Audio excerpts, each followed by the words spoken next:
नमस्कार, मैं हूं मयूरिका और वीएनएम न्यूज रूम में आप सभी व्यूअर्स का बहुत बहुत स्वागत है। देश, दुनिया और शहर जिले की खबरों से पहले आइए आपको रूबरू कराते हैं कोरोना के आंकड़ों से। विश्व में कोरोना के अब तक 10 करोड़ 75 लाख से ज्यादा मामले दर्ज हो चुके हैं। भारत में ये संख्या 1 करोड़ 8 लाख 40 हजार के आसपास पहुंच गई है। वहीं गुजरात में अब तक 2 लाख 60 हजार से ज्यादा कोरोना केस दर्ज हो चुके हैं। और आइए अब नजर डालते हैं वीएनएम हेडलाइंस पर। नहीं चल पाई भाजपा विधायक की दबंगई, बेटे को 3 संतान होने से निर्दलीय उम्मीदवारी रद्द। उत्तराखंड की आपदा में अभी भी सैकड़ों लापता, दिन भर जारी रहा रेस्क्यू ऑपरेशन।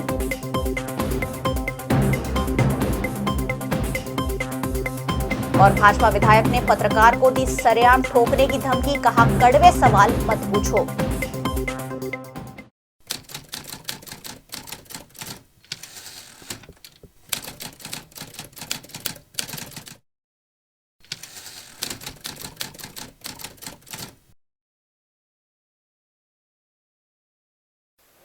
आज दिन भर चले विवाद के बाद आखिरकार वार्ड नंबर 15 से निर्दलीय दावेदारी करने वाले भाजपा के विधायक मधु श्रीवास्तव के बेटे दीपक श्रीवास्तव ने इस बात का स्वीकार कर लिया है कि उनके 2 नहीं 3 संतान हैं और एक बेटी को दत्तक दिया हुआ है।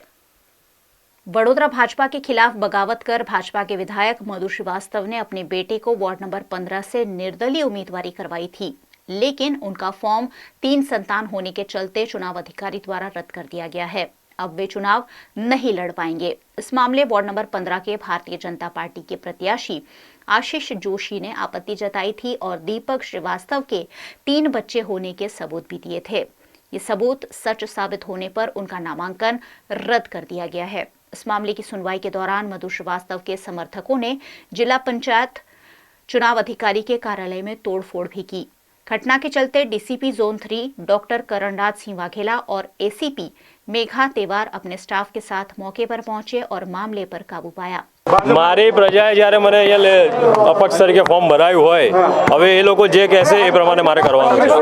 આને ફોર્મ પાસ થઈ જશે તો આ 15 નંબરની સીટ ચોક્કસપણે જવાની હતી। તો બધું એડી ચોટીનો જોર લગાવ્યું છે, બધા પ્રયાસો કર્યા અને એમને કર્યું છે। દીપક શ્રીવાસ્તવના રાજકારણનું આગળ શું? અહીંથી રાજકારણ પૂરું નથી થતું। અમે પ્રજાની સેવા કરવા નીકળ્યા છે, હજુ આગળ બી ઘણા મોકા મળશે। સેવા કરવાના એ કરીશ। મેં 100% વિધાનસભા તરફ લડવાનો છું। વિધાનસભા એમાં બી કોઈ શંકાનું સ્થાન નથી। ઉમેદવારો જે છે તેઓ મારી પ્રજા કહેશે કે વિધાનસભા લડવાનું છે તો એ બી મેં લડવાનો છે। 3 બાળકોનો જે પિતા હોય એ ચૂંટણી ના લડી શકે અને આજે સત્યની વિજય થઈ। દીપક શ્રીવાસ્તવ દ્વારા જ્યારે ફોર્મમાં ભરવામાં આવ્યું ત્યારે બાળકોના જે સોગંદનામું હતું તેમાં 2 બાળકો 2 સંતાનો એવું દર્શાવવામાં આવ્યું હતું।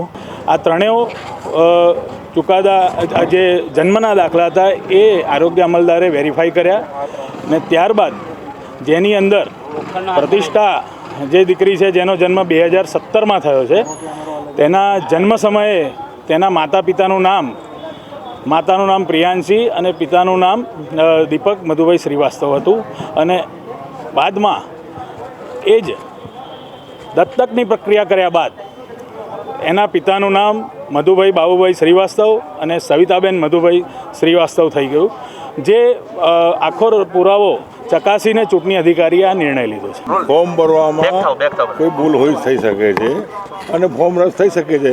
અચ્છાના ફોર્મ રદ થઈ જતા હોય તો રદ થાય, એમાં કોઈ દુઃખની વાત નથી ભાઈ। દીપકભાઈની બાપ દાદાની એટલી જાયદાદ છે, એમને કરપ્શન તો કરવાની જરૂર છે નહીં અને રાજકારણમાં બી લોકોની સેવા કરવા માટે એનો આવ્યા હતા અને ઘરનું કામ કરશે અને લોકોના જે કામો છે હજુ બી કરશે। હજુ બી 2 વર્ષ સુધી ધારાસભ્ય છું। साथ ही भारतीय जनता पार्टी से बगावत कर वार्ड नंबर 12 से निर्दलीय उम्मीदवारी करने वाले शिक्षा समिति के पूर्व सदस्य राजेश ठक्कर की उम्मीदवारी भी रद्द कर दी गई है। ચોક્કસપણે મને અન્યાય કરવામાં આવી રહ્યો છે। સ્થાનિક સ્વરાજ્યની ચૂંટણીમાં ભરેલું મારું ઉમેદવારી પત્ર અત્રેથી કચેરીથી રદ કરવામાં આવેલ છે। હું હાઈકોર્ટમાં એનું ચોક્કસપણે ન્યાયની આશા રાખીશ અને આવતીકાલે હું હાઈકોર્ટમાં પણ એની અપીલ કરવા જઈ રહ્યો છું। ચોક્કસપણે મારી જીત નિશ્ચિત છે અને આ લોકો હાર માની ચૂક્યા છે, એના માટેના કાવા દાવા સૌ એ લોકોએ અત્યારે કર્યા છે મારી સાથે। वहीं वडोदरा महानगर पालिका के सामान्य चुनाव में वार्ड नंबर 9 से निर्दलीय उम्मीदवारी कर रहे वीरेन रामी का नामांकन पत्र भी चुनाव अधिकारी विजय पटनी ने रद्द किया है। उत्तराखंड में ग्लेशियर फटने से मची तबाही में सैकड़ों लोग लापता हुए हैं, जिन्हें ढूंढने की और फंसे हुए लोगों को रेस्क्यू करने की कवायद आज दिन भर भी जारी रही। उत्तराखंड के चमोली में ऋषिगंगा में बाढ़ से मची तबाही के बाद जिंदगी बचाने की जंग जारी है। तपोवन स्थित हाइड्रो पावर प्रोजेक्ट में फिलहाल 40 से 50 मजदूरों के फंसे होने की आशंका है। भारतीय सेना के साथ साथ आईटीबीपी, एनडीआरएफ, एसडीआरएफ और उत्तराखंड पुलिस मजदूरों को निकालने के लिए युद्ध स्तर पर डटी हुई है। ये सुरंग 2.5 किलोमीटर लंबी है और अभी केवल 70 से 80 मीटर तक ही साफ हो पाई है। सिल्ट और मलबे की वजह से रेस्क्यू में मुश्किलों का सामना भी करना पड़ रहा है। अब तक 27 लोगों को सुरक्षित रूप से बाहर निकाला जा चुका है। वहीं अलग अलग इलाकों से 19 शव बरामद हुए हैं और 203 लोग अभी भी लापता बताए जा रहे हैं। उत्तराखंड पुलिस ने इस मामले जानकारी दी है कि टनल में रेस्क्यू अभियान तेजी से चलाया जा रहा है। जेसीबी की मदद से टनल को साफ कर रास्ता बनाया जा रहा है। इस प्राकृतिक हादसे में 200 से ज्यादा लोग लापता है। वहीं 19 लोगों को अलग अलग स्थानों से बरामद किया गया है। पुलिस प्रशासन ने यह भी कहा है कि आपदा की इस घड़ी में वो लोगों के साथ है। वाघोड़िया के भाजपा विधायक उनके बेटे को टिकट नहीं दिए जाने से निर्दलीय उम्मीदवारी करा रहे हैं और सरेआम बेटे के चुनाव प्रचार की भी बात कर रहे हैं, जिसका संज्ञान लेते हुए प्रदेश भाजपा ने भी उन्हें ऐसा नहीं करने के निर्देश दिए हैं। इसी बीच फिर एक बार मधु श्रीवास्तव ने एक पत्रकार को सरेआम धमकी दे डाली। वाघोड़िया के भाजपा विधायक मधु श्रीवास्तव हमेशा ही अपनी दबंगई और अपने बड़बोलेपन से विवादों में रहते हैं। ऐसा ही कुछ आज भी देखा गया जब मधु श्रीवास्तव से उनके बेटे के समर्थन में प्रचार के सवाल पूछ रहे पत्रकार को उन्होंने सरेआम सभी लोगों के सामने धमकाते हुए कहा कि कड़वे सवाल मत पूछो, सही सवाल नहीं पूछोगे तो सरेआम किसी को कहकर ठुकवा दूंगा। આવી રીતે તમે કડવા શબ્દ પૂછો છો, હવે ના પૂછો તો સારું છે, તો બીજી વખત ઊભો બી નહીં રાખીશ, આટલું ધ્યાન રાખજો। ભાજપ અને કોંગ્રેસ સામે છે વોર્ડ નંબર 15 માં, એને કેવી રીતે ટક્કર આપશે? ભાજપ અને કોંગ્રેસ બંને સામે તો પૂછને અહીં તને બતાવી દઈશ, અહીં માણસને કહીને ઠોકાઈ દઈશ તને, આટલું ધ્યાન રાખી લે, તને બતાવી દઈશ, અહીં માણસને કહીને ઠોકાઈ દઈશ તને, આટલું ધ્યાન રાખી લે, તને બતાવી દઈશ, અહીં માણસને કહીને ઠોકાઈ દઈશ તને, આટલું ધ્યાન રાખી લે। अब यहाँ सवाल ये उठता है कि लोकतंत्र के चौथे स्तंभ माने जाने वाले पत्रकारों को सवाल पूछे जाने का अधिकार मिला हुआ है। ऐसे में पत्रकारों को क्या अब सवाल भी जनप्रतिनिधियों से पूछकर पूछने होंगे? निजी चैनल के पत्रकार के साथ हुए इस दुर्व्यवहार की बात आज पूरे दिन वडोदरा शहर में टॉक ऑफ द टाउन रही।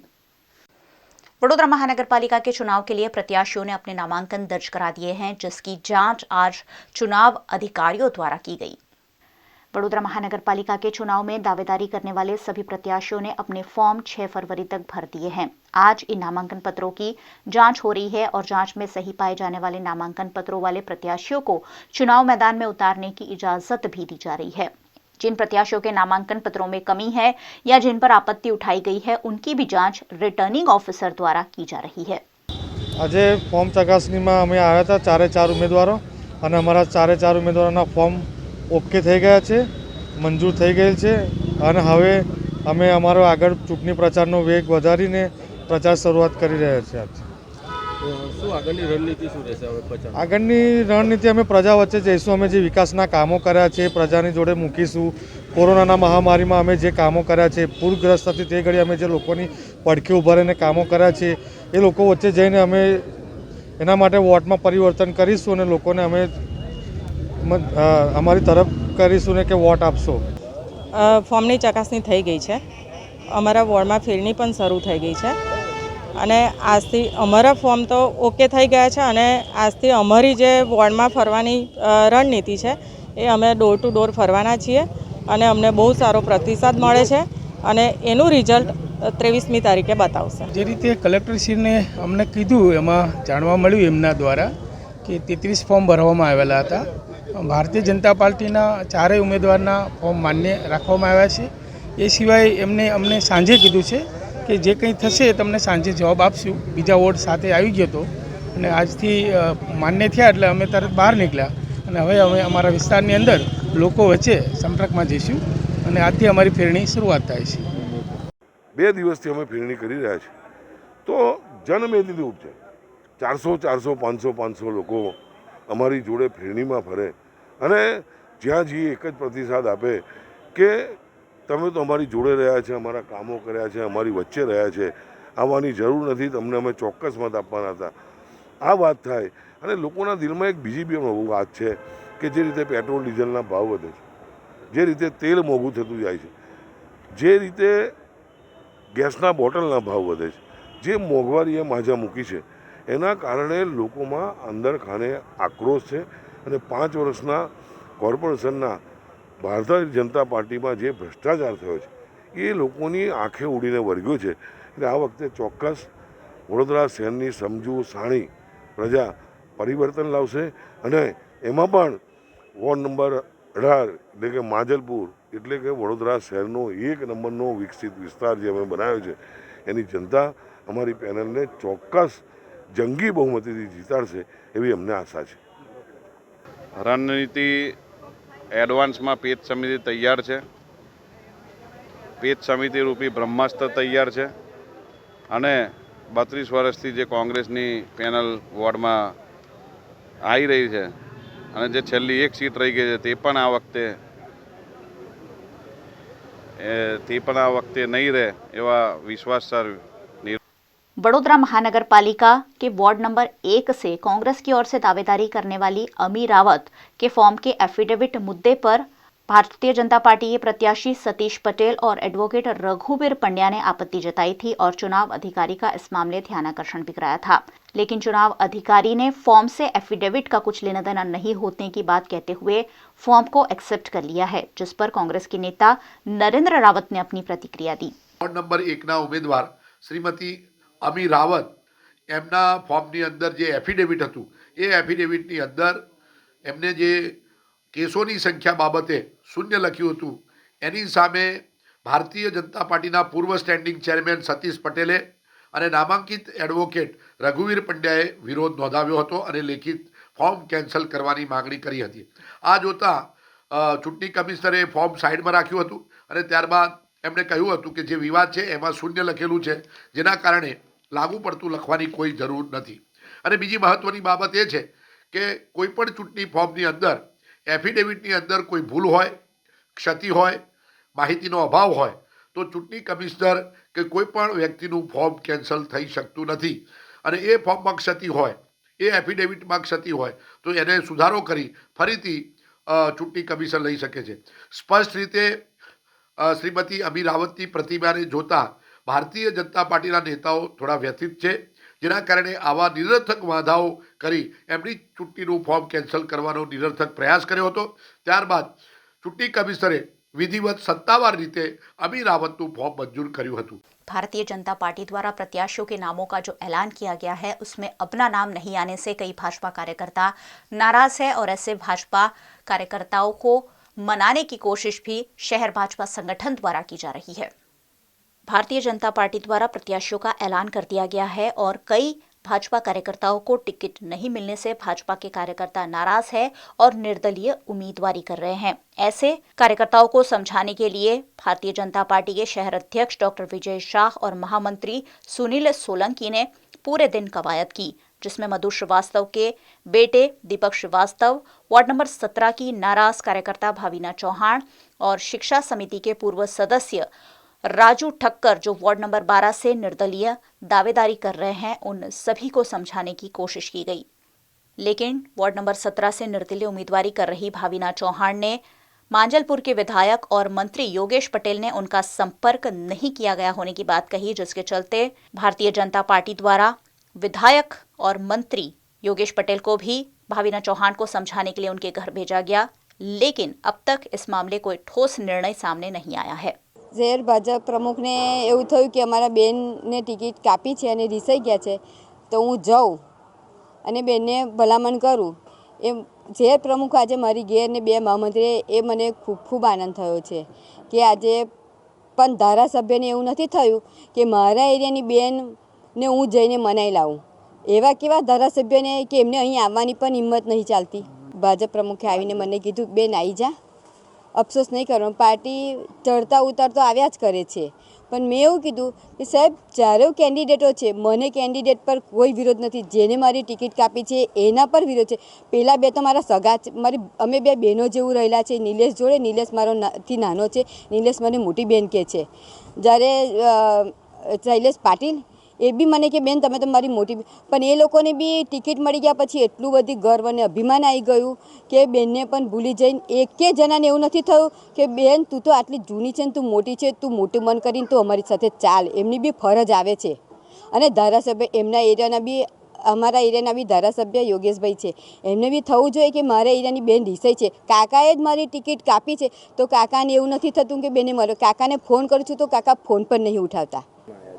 વડોદરા શહેરના વોર્ડ નંબર 17ના પૂર્વ કાઉન્સિલર અવિનાબેન ચૌહાણ, એમણે અપક્ષ તરીકે ગઈકાલે પોતાનું ફોર્મ ભર્યું છે. વિસ્તારના લોકોની લાગણી પણ એવી હતી કે આ વિસ્તારમાંથી કોઈને પાર્ટી ઉમેદવાર તરીકે મૂકવા જોઈએ, અને એમણે જે ફોર્મ ભર્યું છે એ ફોર્મ ભર્યા પછી અપક્ષ ઉમેદવાર તરીકે એ પોતાની વ્યક્તિ તરીકે એમણે ઘોષિત કર્યા છે. ત્યારે પાર્ટીના પ્રમુખ તરીકે અને અમારા મહામંત્રી શ્રી જશવંતસિંહ સુનિલભાઈ સોલંકી સૌ એમને સમજાવવા માટે આવ્યા છે. 5 વર્ષમાં પક્ષે એમને સાથે રાખી આ વિસ્તારમાં સુંદર વિકાસના કામો કર્યા છે. એમના માધ્યમથી ઘણા બધા કામો આ વિસ્તારના થયા છે, અને આ વિસ્તારનું જનપ્રતિનિધિત્વ મળવું જોઈએ એવી એમની વાત સાથે પણ અમારી સંમતિ છે. દરેક વખતે પાર્ટી દરેક વ્યક્તિને ઉમેદવાર બનાવી શકતી નથી, ત્યારે અમે એમને એવી વિનંતી પણ કરી છે કે એમને અપક્ષ તરીકે ભરેલું ફોર્મ આવતીકાલે પાછું ખેંચવું જોઈએ. એમનું માન સન્માન સચવાય અને પાર્ટી એમને યોગ્ય રીતે એમની શક્તિનો ઉપયોગ કરી શકશે. એમનું કુટુંબ વર્ષોથી સંઘ સાથે અને અન્ય પ્રકારની હિન્દુવાદી પ્રવૃત્તિ સાથે જોડાયેલું છે. પાવી જેતપુર અને અન્ય જગ્યાએ પણ એમણે જ્યારે કામગીરી કરેલી છે, ત્યારે એમના કુટુંબની નિષ્ઠા, એમના દીકરાને એ લોકો જે કામગીરી કરે છે એના માટે પાર્ટીને ગૌરવ છે, અને એ અપક્ષ તરીકે પાછું ખેંચે ફોર્મ અને આવનારા સમયમાં ભારતીય જનતા પાર્ટીની કામગીરીમાં લાગે એવી અમે એમને વિનંતી પણ કરી છે. અમને એવો ચોક્કસ વિશ્વાસ છે કે આવતીકાલે એ પોતાનું ફોર્મ પાછું ખેંચશે અને અમારી સાથે કામમાં લાગી જશે.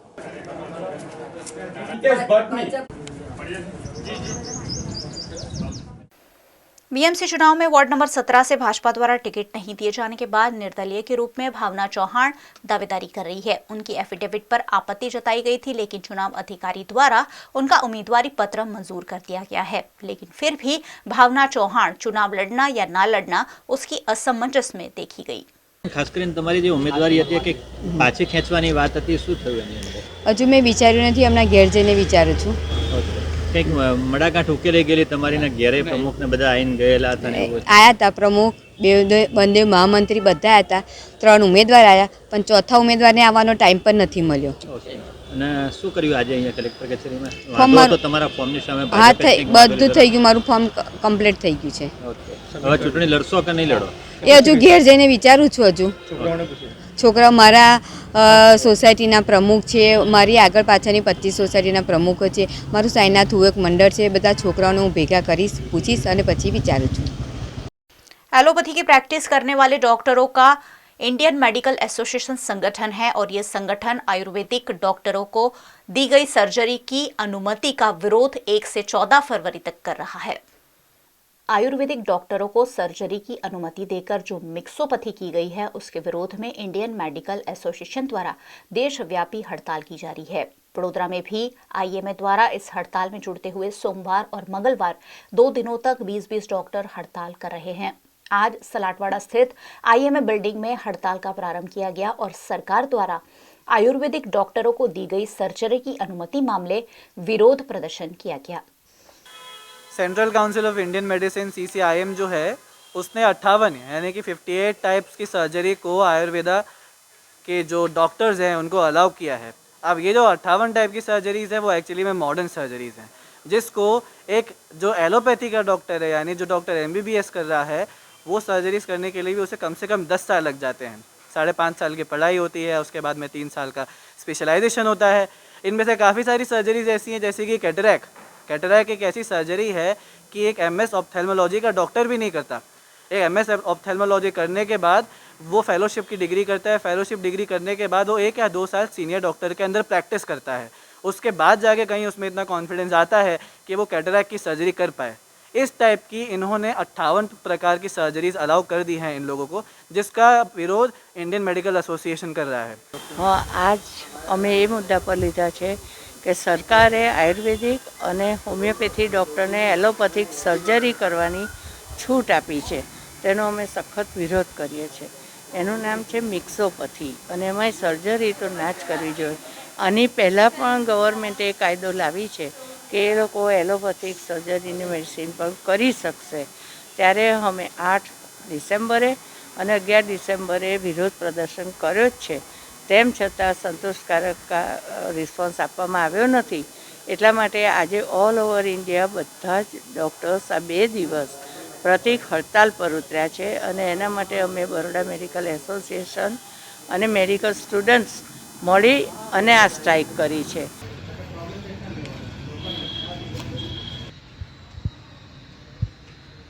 वक्त है एक छोटे से ब्रेक का, लेकिन आपको कहीं नहीं जाना है क्योंकि वीएनएम के बुलेटिन में खबरें लगातार जारी रहेगी।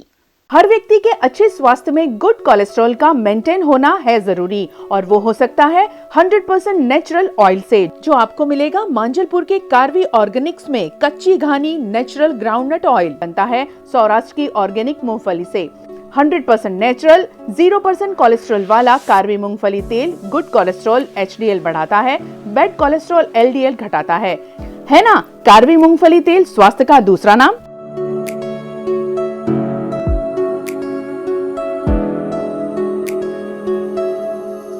Karvy organics GF10 Samanvay Saptashri near Monalisa Manjalpur Vadodara.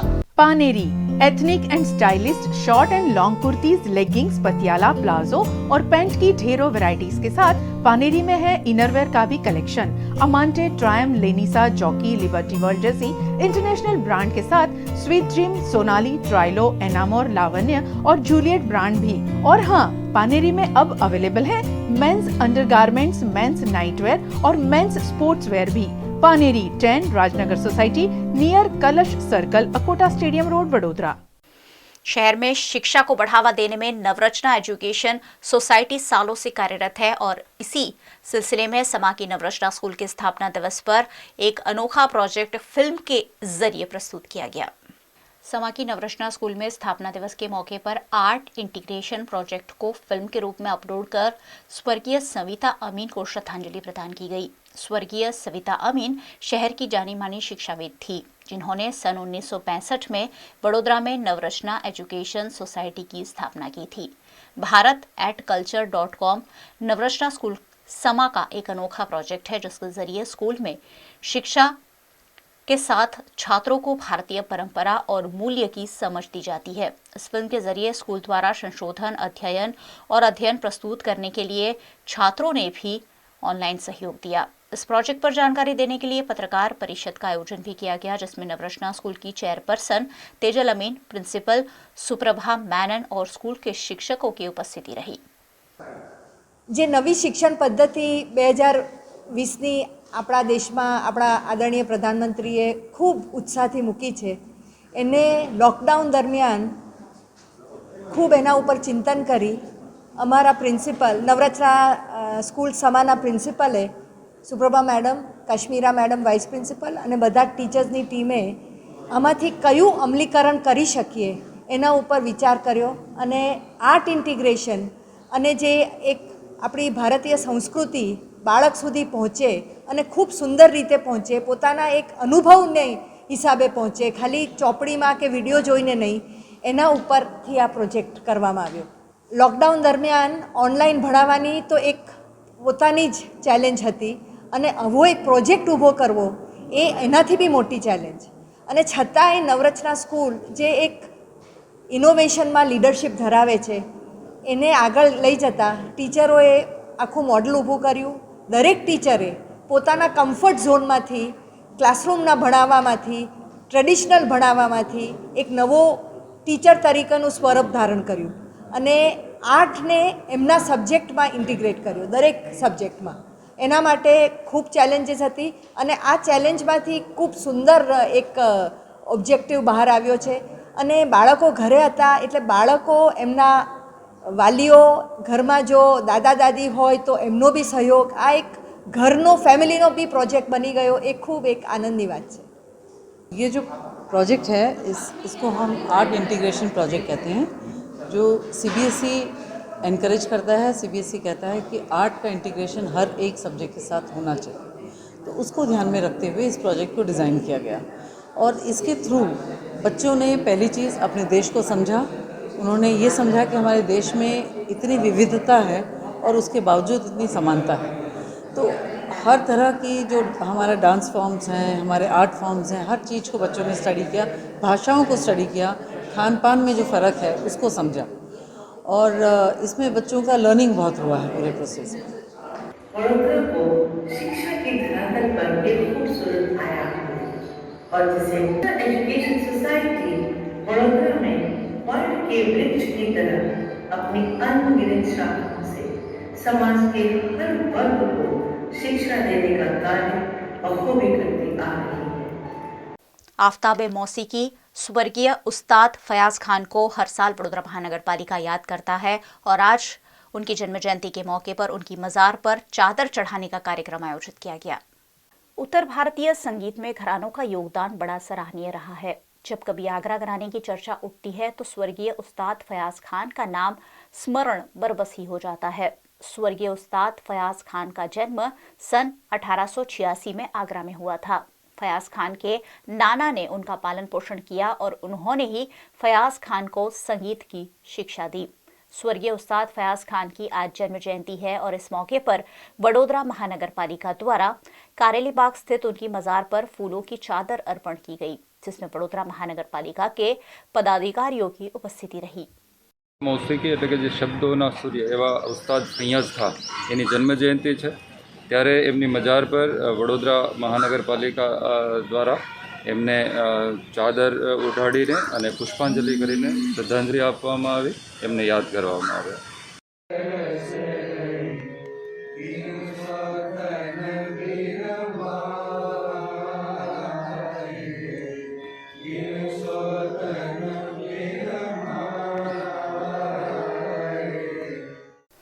Corporation के चुनाव के साथ साथ पंचायतों के चुनाव का आयोजन भी प्रस्तावित है, जिस पर राज्य चुनाव आयोग के नोडल ऑफिसर DR पटेल ने जानकारी दी. आज रोज जिला तालुका पंचायत અને જિલ્લાની 3 નગરપાલિકાઓના નોમિનેશન રજૂ કરવાનો સમય આજથી શરૂ થાય છે. નગરપાલિકાના ઉમેદવારી પત્રો સવારે 10:30 કલાકથી અને જિલ્લા તાલુકા પંચાયતના ઉમેદવારી પત્રો 11 કલાકથી જે તે સંબંધિત ચૂંટણી અધિકારી અને મદદનીશ ચૂંટણી અધિકારીની કચેરીમાં સ્વીકારવામાં આવશે. ઉમેદવારી પત્રો સ્વીકારવાની છેલ્લી તારીખ 13મી ફેબ્રુઆરી છે અને ચકાસણીની તારીખ 15 ફેબ્રુઆરી છે. वडोदरा महानगर पालिका के चुनाव में जिन प्रत्याशियों ने नामांकन भरे हैं उनकी जांच आज की गई और वार्ड नंबर 10, 11 और 12 के प्रत्याशियों के नामांकनों को भी जांचा गया. वडोदरा के जिला पंचायत भवन में वार्ड नंबर 10, 11, 12 के सभी दलों के VMC चुनाव के प्रत्याशियों के नामांकनों की जांच की गई. इस दौरान प्रत्याशियों के दस्तावेज जांचे गए और दस्तावेज सही पाए जाने पर नामांकनों को मंजूर किया गया. जिन नामांकनों में कमी थी उस पर भी प्रत्याशियों का ध्यानाकर्षण कराया गया. ચકાસણીનો દિવસ હતો. કોંગ્રેસ, ભાજપ તેમજ અપક્ષ જે કોઈના ઉમેદવારો હતો તમામ લોકોનું ફોર્મ મંજૂર થઈ ગયા છે. 17 જેટલા ઉમેદવારો છે, બરાબર. આમ આદમી પાર્ટીના આખી પેનલ છે, કોંગ્રેસની આખી પેનલ છે, ભાજપની આખી પેનલ છે.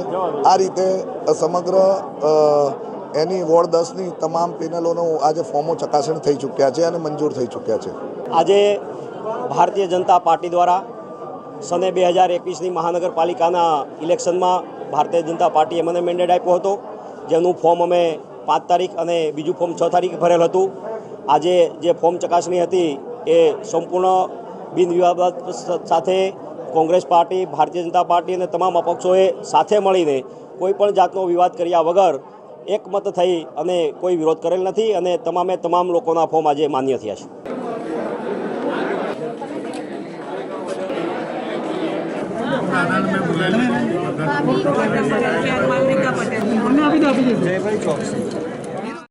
लेटेस्ट खबरों के लिए यूं ही देखते रहिए VNM न्यूज और हाँ, VNM TV की YouTube चैनल को लाइक, शेयर और सब्सक्राइब जरूर करें.